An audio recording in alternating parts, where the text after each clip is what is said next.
उत्तर मंडी प्रदेश के पैदा हो, बुलंदशहर में राष्ट्रवादी कांग्रेस पार्टी किसानों के की राष्ट्रीय प्रवक्ता व महाराष्ट्र जमीन को सरकार में कैबिनेट मंत्री नवाब मलिक ने कहा, लीज पर भाजपा फार्मिंग सरकार का ने मामला हो, किसान आंदोलन के दौरान सारे किसानों तीनों का कानून अपमान को किया, पूरी तरह से उन्हें देश में देशद्रोही बुलडोज बताकर करके घटिया लागू किया मानसिकता का परिचय दिया।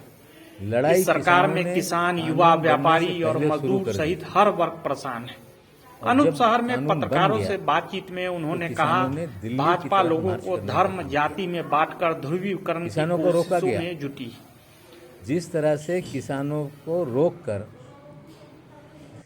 कीले सड़कों पे गाड़ी गई, संगीनों के साए तले आंदोलन चलता रहा। मोदी सरकार को लग रहा था कि किसान हार कर वापस चले जाएंगे। 26 जनवरी को ट्रैक्टर मार्च निकला। पुलिस ने ट्रैक्टर को लाल किले की तरफ मुड़वाया और एक साजिश के तहत भारतीय जनता पार्टी के कार्यकर्ता द्वारा लाल किले पे निशान साहब का झंडा फहरवाकर किसानों को देशद्रोही की उपाधि देने का षड्यंत्र भारतीय जनता पार्टी ने किया।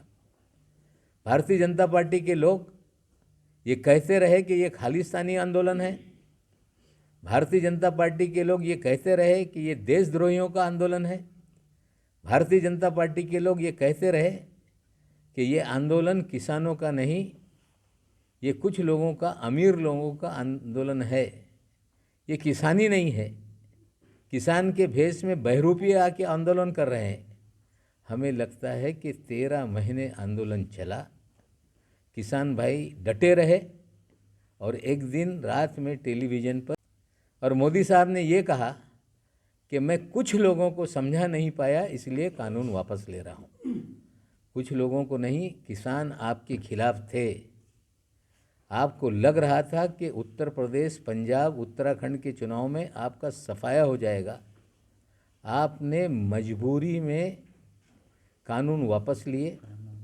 हमें लगता है कि देश के किसानों ने पहली बार मोदी साहब के अहंकार को रोकने का काम किया और पहली बार केंद्र की सरकार को झुकाया। किसान मुबारकबाद के हकदार हैं।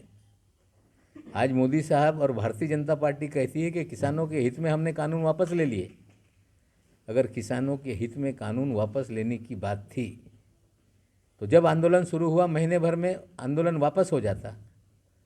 कल तक जिन किसानों को आतंकवादी, देशद्रोही कहा जाता था, आज राजनाथ सिंह जी कह रहे हैं कि मोदी साहब ने 3 कानून वापस लेके किसानों के वापस लिया जाएगा। कोई भी मुकदमा वापस नहीं हुआ है। किसान पूरी तरह से नाराज है और दूसरी तरफ से बेरोजगारी एक बड़ी समस्या है। सरकारी असामियाँ 8.5 लाख केंद्र की रिक्त पड़ी हैं। उत्तर प्रदेश में सरकारी भर्ती बंद है। सरकारी भर्ती के नाम पे पर्चे भराए जाते हैं, अर्जी मंगाई जाती है।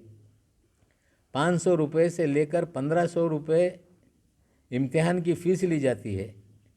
पर्चा लीक के नाम पर इम्तिहान रद्द कर दिए जाते हैं। नौकरी देना है कि नौकरी के नाम पर पैसे जमा करना है, ये योगी बाबा को बताना पड़ेगा।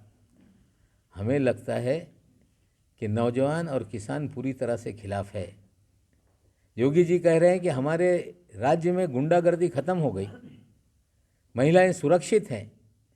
हम पूछना चाहते हैं कि हाथरस की बलात्कार को लेके पीड़िता की अंतिम संस्कार घर वालों के मर्जी बिना क्यों कराया? क्या उन्नाव में आपका विधायक बलात्कार का आरोपी था कि नहीं? किसानों की मांग अभी भी पूरी तरह से मानी नहीं गई।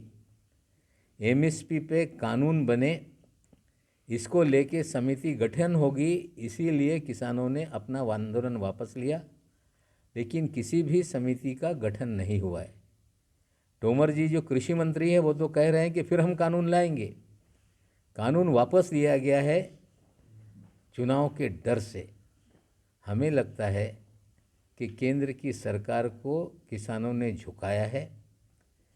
केंद्र की सरकार अगर मोदी साहब को किसान झुका सकता है तो किसान उत्तर प्रदेश, उत्तराखंड और पंजाब की सरकारों को भी बदल सकता है। ये मोदी साहब को समझना पड़ेगा और पूरी तरह से इस चुनाव में किसान और नौजवान ये सबसे बड़ा मुद्दा है। किसानों की फसल को दाम ना मिलना, 700 किसान आंदोलन में शहीद हो गए, उनकी शहादत को लेके जिस तरह से सतपाल मलिक जी से मोदी जी ने बात कही, क्या मेरे लिए किसानों ने जान दी है, विकल्प हमने खड़ा किया। हमें लगता है बीजेपी के खिलाफ जनता इस विकल्प को स्वीकारेगी और 10 मार्च को सत्ता परिवर्तन होगा।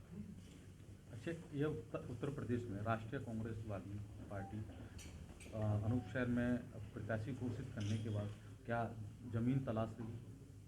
ये सवाल ज़मीन तलाशने का नहीं होता। हमारे प्रत्याशी के शर्मा जी अनूप शहर और बुलंदशहर के निवासी हैं। इससे पहले वो जिला परिषद के चेयरमैन रहे, उत्तर प्रदेश के अध्यक्ष रहे, आज वो राष्ट्रीय कार्यकारिणी में महासचिव हैं।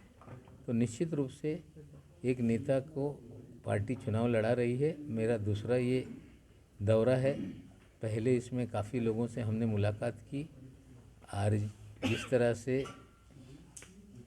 आरएलडी के नेता, समाजवादी पार्टी के नेता एकजुट होकर प्रचार कर रहे हैं, हमें लगता है कि नाराज़गी जो सिटिंग विधायक हैं उनके खिलाफ बड़ी है। लोग परिवर्तन चाहते हैं और हमें लगता है गठबंधन के उम्मीदवार के रूप में शर्मा जी विजयी होंगे।